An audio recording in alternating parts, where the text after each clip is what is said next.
sénégalais moom mu nekk ci biir wala mu nekk ci biti ay àq ak ay yelleefam mu ngi koy continuer di am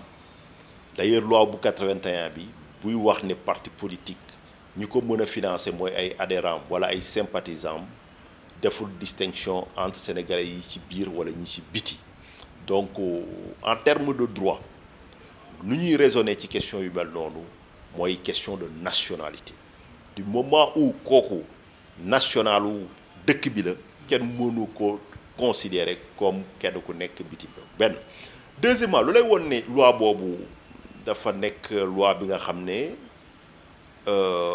méngootul ak jamono elle est obsolète mooy ci anam yi nga xam ne ci la financement bi amee par exemple pour cas bi ngay wax nii parce que ndaam sénégalais yi ñu ngi bitim réew seen koppar ñoo ngi ko joxe ci internet bi léegi laaj buy sampu mooy est-ce que mën nañ considérer que du moment où serveur bu koy recevoir mu ngi fi am na lien ak droit sénégalais est-ce que mën nañ considérer ne bitim réew la amee mu ngi mel ni yow rek nga amoon sa article Dakaractu publier ko c'est pas parce que Google mu ngi États-Unis que bitim réew la amee la preuve boo ci tooñee nit wala nga wax ko li nga ko war a wax da lay yóbbu fii donc loolu moo lay won ne rek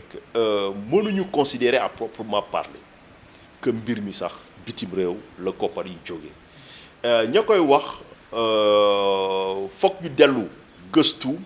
exposé wu motif yi nga xam ne moo taxoon ñu sàcc loi 1981 bi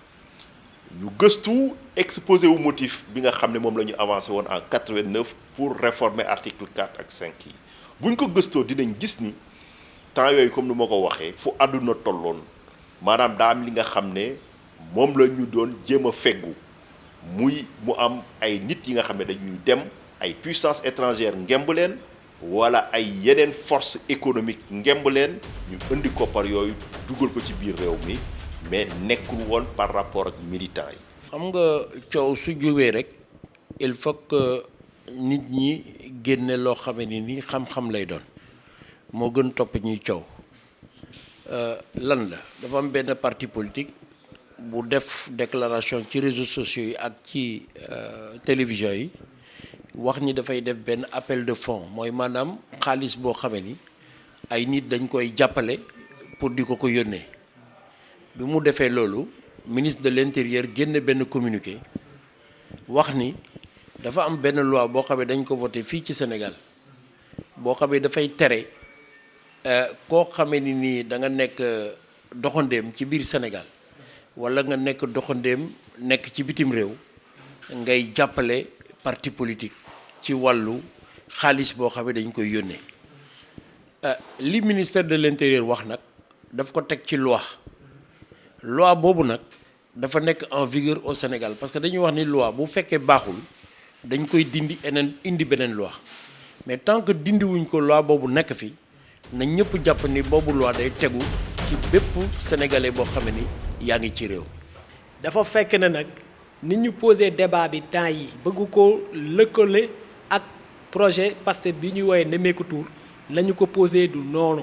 parce que lañ ciy tudd muy financement étranger loolu dañ ko régler ci loi 1981 bi parce que loi 1981 boo xoolee jamono bi ñu koy adopté ci la ñu adopté aussi loi bi nga xam ne moo taxawal CREI yi donc mbirum financement étranger financement occulte loolu c'est déjà réglé dans la loi de 1981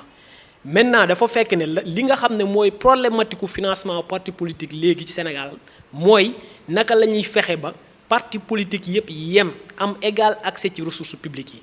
ginnaaw bi nga xamee ne tey li ñuy woowee fonds politique yi amul benn règle boo xam ne moom mooy saytu naka lañ koy doxale te fonds politique yooyu ki koy yor njiital parti la ginnaaw ba loolu amee li jàpp naa tey li ñu war a def mooy fexe ba li nga xam ne ñëpp ko moom muy les ressources publiques parti politique yëpp bokk ci yem bu fekkee noonu lañ ko tegee nag dina laaj ay coppite ci loi 1981 bi waaye coppite yi rek warul yem rek ci ne ñëpp a war a yem ci alalu réew mi waaye dañu war a teg aussi ay critères yoo xam ne bu ko ab parti politique remplir wala mu sàlloog moom mu mën a jot ci financement boobu. mbir mi dafa nekk débat général waruñu ko personnaliser parce que déjà 1998 Abdou Diouf dafa nommé woon professeur El Hadj Mbodj comme médiateur pour mu saytu question bi statut opposition mais surtout financement wu parti politique mu jébbal rapport boobu ba mu ko jébbalee ñaari at Abdou Diouf ñàkk nguur gi Ablaye Wade ñëw jëlaat question bi professeur El Hadj Mbodj wax ko fàttali ko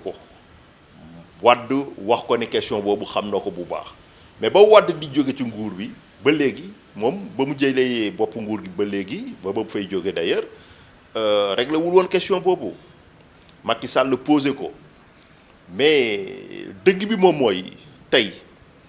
lu tax ñu tardé parce que ba ñuy posé débat bi en 98 ay dëkk yu mel ni Mali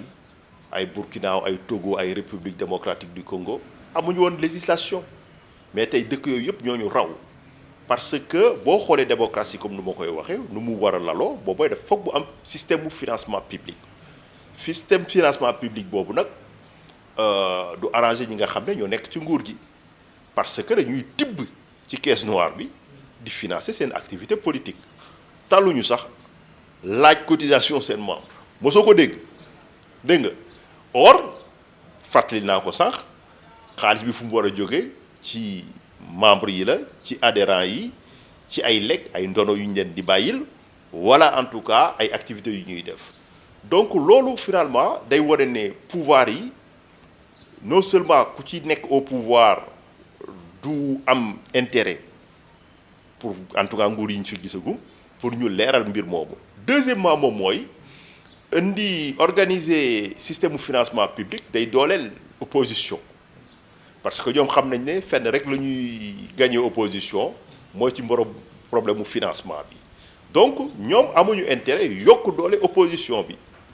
ñetteel bi aussi moom mooy day poser question wu transparence parce que bu ñu dugalee kopparu askan bi donc organu askan bi dañuy dal di am sañ-sañu dem saytu laaj ay compte loolu moo indi ay problèmes yu bëri d'ailleurs ci ay dëkk. parti politique yi rawatina parti opposition yi benn bu nekk kenn ku nekk am nga ay jafe-jafe ci ñi ngay doxalee sa parti ba tax na sa parti pour mu dox ñi ngi koy mën a doxale mooy ñi nga xam ñoo bokk ci parti bi moo xam ñu ne ci biir réew mi moo xam ñu nekk ci bitim réew ndax parti bi tey boo demee ci bitim réew li naan mooy 15e région de Sénégal ñoom ña fa nekk ñëpp am na ñoo xam ne dañoo bokk ci ay parti am ay section activités yi ñuy doxal dañ koy doxalee foofu noonu ci seen dëkk bu ñu dajalee seen activités yi foofu pare am nañ sañ-sañu jàppale ki nga xamante ni mooy parti bi nekk ci biir réew mi te ñoom ñu jàpp ni ñoom parti boobu bu faloo ñoom ci la ñu mën a faj seen i soxla ak seen i jafe-jafe loolu dafa nekk loo xamante ni lu normal la ndax tey boo jëlee ci constitution bi 2016 dafa wax ni député diaspora yi dañ koy woon ba nga xamante ni tey am na sax ci fépp kon député diaspora yooyu noonu lan moo tax ñu tànn leen mooy que ñu xam ni ñi nekk bitim réew bool na leen ci réew mi te ku ne xam na ni ñu nekk bitim réew li ñuy dugal ci koom-koomu réew mi moo ëpp doole foofu noonu li ba yore dugal ci koom-koomu réew mi xam nga boo jëlee loi bi nga xamante ni moom ci la Antoine Diome sukkandiku mooy loi 89 te nekkoon 81 ñu yeeslaat ko 89 dafay wax ni dafay aaye financement l'extérieur financement l'extérieur dafa am ñoo xamante ni pour nga xàjjale leen day jafe ndax ñun loolu bi ñu koy jàpp mooy payeurs yi nga xamante ni dañoo nekk bitim réew bari alal di dugal seen loxo ci biir réew mi moo xam ñu faral kenn koo xam ne opposition la wax ak moom def ak moom ay deal ñu ko léegi maa mën na jàppale ci financement boo jëlee réew mi nga defal ñun lii wala nga defal ñu lee loolu loi bi moo ko tere mais nag loi bi dafa leerulut li nga xamante ne mooy est-ce que dafa yem ci ñooñu wala dafa see boole Sénégal yi nga xamante ne ñoo nekk bitim réew moo tax que loolu il faut que ñun ñëpp ñu mën see posé jàngat si ndax ba ci Macky Sall mi bi mu nekk si opposition bi ku ne xam na ni li mu doon doxee yu si bëree bëri bitim réew la jógee boo jëlee Gabon am na sama xar yu nekkoon foofu yoo xam ñoo ko doon jàppale boo jëlee Burkina am na si benn milliardaire bu fa nekk boo xam ne sax tey jii rakkam moom lañ dénk caissier Assemblée nationale ngir ko delloo ko njëkkal boo jëlee Italie am na sama xar yoo xam ne ña nga foon ñoo xamante ni tey ñoom seen alal jamono yooyu ñoo doon jàppale Macky Sall même Macky Sall si boppam d'accord nañ ni am na ñu ko doon jàppale man ki ko jox essence boobu mu doon wax 1000 litres yi man xam naa ko kon jàpp naa ne yooyu yëpp dafa nekk loo xamante ni tey nit mënuloo def dara démb bi nga nekk opposition tey nga ñëw nga nekk au pouvoir kii nekk opposition pour que war a dundal parti am def loo xamante ni xëy na daf la tiital jàpp naa tax nga bëgg a def loo xamante ni tey méngoowul ak li nga xamante ni moom la yoon def ak sénégalais yi. par rapport ak sunu démocratie fi mu toll tey boo nekkee sénégalais dëkk bitim réew mën nga voter am nañ sax une 15e région donc tey n'importe quel parti comme ni ko Pastef defee mën na def appel à financement venant de sénégalais de l'extérieur donc ñun ñi nga xamante ne on a eu à pratiquer le ministre de l'intérieur xam nañ ni que quelqu'un de rigoureux et de compétent donc interprétation hasardeuse bu mu def ci texte bi ñaar moo ko indi ou volonté politique la ou vraiment cette loi n'est plus de mise parce que sunu démocratie ak évolution mettre na ko à l'épreuve. xam nga ñun ñu nekkoon biir parti socialiste xamoon nañu que bu élection Moussa ñëw le parti socialiste boo amee international socialiste am un président ku mel na président Gbagbo doon na jàppale parti socialiste ku mel na Ben Ali daan na jàppale parti socialiste donc amul benn acteur politique bu maintenant di nga nekk yenn certain niveau responsable surtout parti yu mag yi te amoo ay réseau yu lay financer maintenant est-ce que ça ouvre la voie à des financements occultes wala du blanchiment d'argent wala lu demee noonu loolu li muy indiwaat encore mooy quand tu crées une démocratie sans zéro boo ne da ngay indi un ticket d'entrée à l'élection présidentielle où on te dit que pour nga nekk candidat à l'élection présidentielle il faut nga fay 50 millions wala 100 millions te boo jàllul on te le rend l'argent loolu yëpp c'est des moyens de blanchiment yoo ne il faut que débat bi nekk systémique pas simplement sur la question du financement des partis politiques parce que c'est un débat beaucoup plus profond que ni ñu ko bëgg yëkkatee. lu ci mën a am mooy loi boobu daanaka mën nañ jàpp ni 81 ba léegi ay at yu bëri la léegi mu mat ñeent fukki at daanaka wala mu ëpp ko léegi ñu ngi 2021 daanaka ñeent fukki at la ci droit loi bu toogee ab diir bu toy noonu kenn appliqué wu ko mën nañ jàpp ni c'est une loi qui est tombée en désuétude maanaam ndaam loi bi mu ngi ci ordonnancement juridique bi acteurs yi nga xam ne ñooy yëngu ils ont développé une pratique bi nga xam ne ça va à l'encontre lu koy firnaal mooy APR est-ce que ba mu juddoog léegi ma nga doon déposer année bu nekk ay comptam ak ay état financier ci ministère de l'intérieur loolu buñ ko gëstoo xool jàpp mu ne mat na benn deuxièmement moom mooy président ci boppam wuti na ay koppar bitim réew tous les jours mu dem diaspora ba muy campagne nee na diaspora bi ñoo koy financer ñoo koy fayal caution ñoo koy fayal donc ñoom ci seen bopp dañoo développer benn pratique bi nga xam ne dafa pousse loi boobu moom la ñuy wax en droit une coutume contra legem maanaam benn coutume benn pratique bi nga xam ne ndaam loi bi lii la wax mais acteurs yi ci seen bopp tënkuwuñu ci mais dañu développer benn pratique bi nga xam ne ça va à l'encontre. kon mënuñ ko toppee keneen. non loi boobu tey fii mënuñu xëy ne dañ ciy topp kenn parce que loi boobu li ma lay wax lu dañ c'est une loi tombée en désuétude loi bu toog ñeent fukki at mosuñu dégg ñu jiñ ci kenn ñu rappeler ci kenn wala ñu ci kenn donc parce que nekkul benn ponk ñetti ponk la. ministre de l'intérieur moom la ñu dénk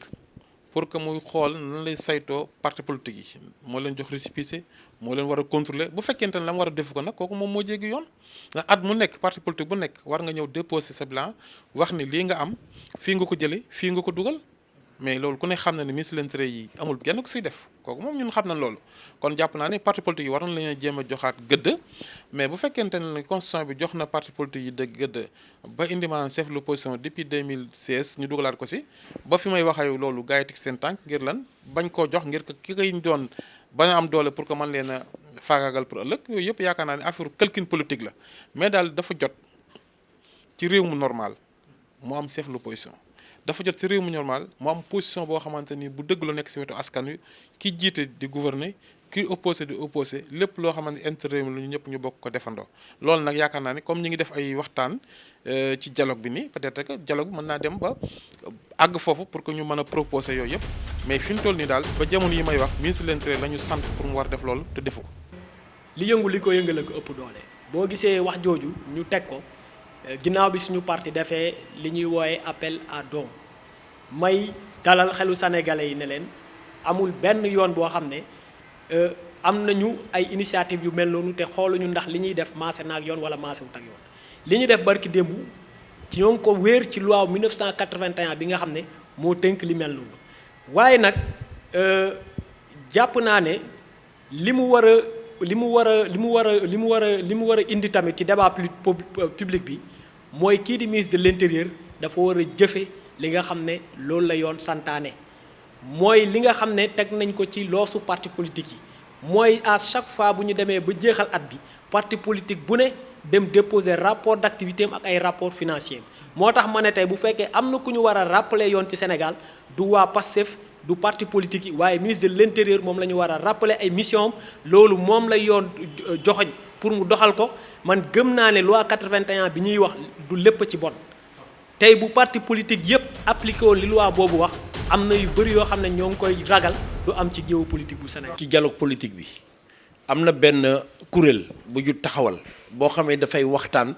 ci wàllu naka la ñuy financer parti yi waxtaan boobu kay am na kan moo woote waxtaan boobu du président Macky Sall nit ñi wuy jiwuñ ko ñu def benn commission boo xamee dafay réfléchir di xalaat ci wàllu naka la ñuy financer parti politique yi est-ce que parti politique bu dem élection am tant de %, est-ce que frais yi nga xamee def na ko ci biir campagne bi waruñu ko rembourser wala déet yooyu am na ci ay réew yoo xam ne am na fa kon war nañ ci mën a jàngat pour seet naka la ñuy évoluer waaye nag li ma bëgg a wax fii Daouda mooy lenn li xalaat la est-ce que yeggagum nañ fa xam nga ñun assemblée nationale bis bu dialogue bi demoon ba ni rek juboo nañu ci nangam bu ñu ko indee assemblée nationale dañuy def projet de loi indil ñu ko ñu voté ko parce que dañuy jàpp ni ñëpp du juboo nañ ci waaye est-ce que tam loi bi nga xamee ni moo nekk en vigueur même bu fekkee yow da nga am looy critiquer ci loi bi waaye dañu ne loi tant que mi ngi nekk en vigueur day dal ci kaw ñëpp bu boobaa nag bul jalgati yoon boo defee leneen yaa ngi jalgati yoon loolu la ministère de l'intérieur wax parce que bu fekkoon ni dafay rëbb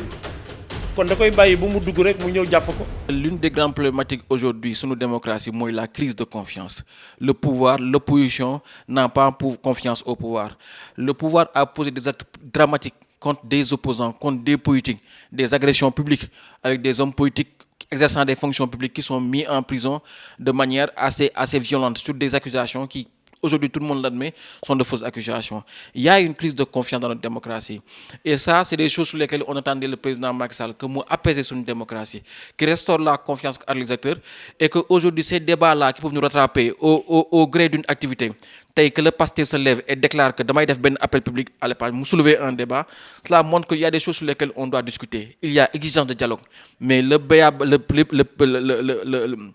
avant de dialoguer, il faut qu'il y ait une confiance entre les acteurs. Il faut restaurer la confiance sur Benoît. Il y a nécessité de faire évoluer notre démocratie et ça incombe tout le monde. Si nous discutons sur lolo, sur terme dialogue, je pense qu'on pourra avoir un dialogue inclusif, pas ce dialogue-là qui est vicié parce qu'on a tous l'impression que le président a piégé tout le monde pour ne pas aller à des élections. Parti politique bi nga xamné mo ëppalé ay députés wala parti politique bi nga xamné mo ëppalé ay conseils municipaux wala départementaux parti politique bobu wala bi mu ci wara am warta bokk ak parti bi nga xamné amul député amul conseil municipal waye tamit ci dialogue politique bi waxtaane won nañu pour tek kuréel bo xamné aussi loolu bu démé ba am mom moy càmbar naka lañu utiliser xaalis bobu ak yan daan lañ ciy tek donc tay du xalaat moo manqué du wéeruwaay moo manqué li manqué tey fi ñu tollu Sénégal mooy volonté politique pour loolu ñu d'accord ñu dëxañ ko ci loi ñu appliquer ko parti politique yëpp bokk ci yem. mën nañ toog waxtaan décider que à partir de telle date parti yëpp dañu war a tënku ci lii et puis ñu teg aussi benn kuréel bi nga xam ne moo koy suivre mais tey mën naa jàpp ni loi boobu c'est une loi en désuétude dañ koy évoquer nii rek mais c'est pas une loi qui est justifiable. léegi pour ñu réactualiser loi mënuñ ko réactualiser. loi bi waaw pour ñu réactualiser ko mbir mi du yomb parce que comme ci nga xam ne moo jiite réew mi tey tënkuwu ci ñëpp a ci teg seen bët tënkuwu ci ba mu nekkee candidat tënkuwu ci ba mu jiitee réew mi yeneen acteurs parti politique yi aussi yi fi nekk daanaka tënkuwuñu ci woon mën nañu jàpp ni daal loi boobu amatul woon emprise ci réalité bi loolu mooy loi bu désuétude bu tombé en désuétude léegi nag loolu dañ ci war a tirer conséquence de droit junj nañ ko ci dialogue national bi j'espère que duñ ko junj rek yem ci j'espère que dinañ profiter teg benn commission bi nga xam ne buñ ci jógee recommandation yi nga xam ne defoon nañ ko professeur El Hadj Mbodj en 98 et que loolu d'ailleurs mu ngi ci doon fàttali di leeral ne loi bi leerul parce que bu ñuy wax ay fonds provenant de l'extérieur leerul parce que sénégalais même bu nekkee extérieur constitution moo ne que tous les sénégalais jouissent des mêmes droits civils et politiques donc mënuñu def benn discrimination entre sénégalais de l'intérieur et de l'extérieur sinon dañuy créer rupture d'égalité devant la loi lu ci tegu moom mooy depuis 92 déjà diaspora bi jël nañ leen en considération ci question électorale yi c'est des acteurs et tey fii gis nga ko saa ñu waxee campagne électorale ñu ne dem leen ci diaspora bi wuti xaalis loolu moo lay woon ne loi boobu comme ni ma la wax rek amatul woon emprise à partir de là maintenant mën nañu teg ay pistes yu bees. dialogue bi tey c'est plutôt un dialogue politique les autres commissions n'ont pas fonctionné il faut ñu arrêter bàyyi ba élection ñëw ñu bëgg a changer les règles du jeu il est important que à partir de maintenant ñu xam ne suñu démocratie bu ñu bëggee mu évoluer il est temps qu'on prenne le temps du débat ça peut prendre un mandat ça peut prendre 4 ans 5 ans que bu ñu ci jógee mu am des consensus forts et ce pays-là à l'image du code consensuel de 92 avec le Kéba Mbaye a besoin de trouver des consensus forts sur des sujets précis ça ne peut pas être des débats avant élection présidentielle wala des outils de propagande de combat politique tey li ministre bi ne menacé Pastef de dissolution loolu dafa wane ne que il veut utiliser la loi pour un combat politique comme on a utilisé la justice sur d'autres combats politiques je pense que le pays a besoin de réformer sur beaucoup de choses et pour réformer il faut débattre et si on débat on tombe d'accord sur des choses qui nous font tous avancer pas des combats politiques toujours en faveur du pouvoir. mooy waxtaan bi ñu ubbi tey parti yi nga xam ne yëpp ñëw nañu ci dialogue bi bu ñu tënkee seen wax nañu seet même ñu ñëwuloon ci dialogue bi ñu partagé ko ak ñoom itam buñ ci amee luñ ci mën a enrichir ñu enrichir ko bu ñu paree buñ ñu ko indilee assemblée nationale man maa ngi wax en tant que président de groupe lépp loo xam ne sénégalais yi d'accord nañ ci dans un consensus politique buñ ñëwee ñu yombalal leen ko loolu mooy li nga xam ne moo am solo waaye nag jalgati yoon moom man du ma nekk nit kuy wotee ay loi ba pare di wax dañuy jalgati yoon. ci waxtaanu financement parti yi kooku parti yëpp ñoo ci tolloo dignité kon loolu warul nekk kenn di ko jiite dañu war a woote waxtaan bu yaatu moo tax man la ci dialogue politique bi dafa amoon commission boo xamee loolu rek lay lijjanti mooy ñu waxtaanee naka la ñuy financer parti yi. waaw mais bi ñu xaar conclusion dialogue boobu waxtaanaat ko séddale ko discuter ci bu ko defee loolu bu fekkee ni juboo nañ ci te nga xam ni parti yëpp ànd nañ ci mais ñu indi ko assemblée nationale bu boobaa mën nañu fexe ba loi bi nga xamee ni moom moo doon def loolu ñu xool ko mais ba pare méngale ko nag ak loi uniforme yi nga xamee dafa am parce que wax naa la léegi loi boo xamee dafa tegu suñu kaw parce que convention moo tax ñu def ko uniforme mooy convention moo lay imposer nga def loi boobu loolu nag dafa am te loolu nag dafa am solo parce que dafa war a saytu suñu kaaraange fexe ba suñu économie réew du nërmeelu. ñu jéem a xool nan la ñuy réformer loi bi réformation lay doon boo xamante ne pour nga réformer loi bi ñu yeeslaat ko am yoo xamante ne ay manquement la woon ñu indiwaat ko ne xam ne loi bi muy ñëw ci nguur gi la jóge woon nekkutoon boo xamante ni proposition de loi la woon projet de loi la woon boo xamante ni nguur gi moo ko indi assemblée nationale nguur goo ko indi woon assemblée nationale rek nguur gi bu fekkente ne bëgg na tey jii ay leeral wala loo xamante ni tey lu askan wi war a xam la moom na jëlaat loi boobu noonu waxtaanaa si jëm ko jàllawaat conseil ministre yokkaat si dara gën a définiraat li nga xam ne moom mooy tax lii war a am ci parti politique ñu indi ko assemblée nationale ñu bokk si toog waxtaan ndax foofu mooy fi nga xamante ne far nga war a waxtaan ci lu jëm ci mbir moom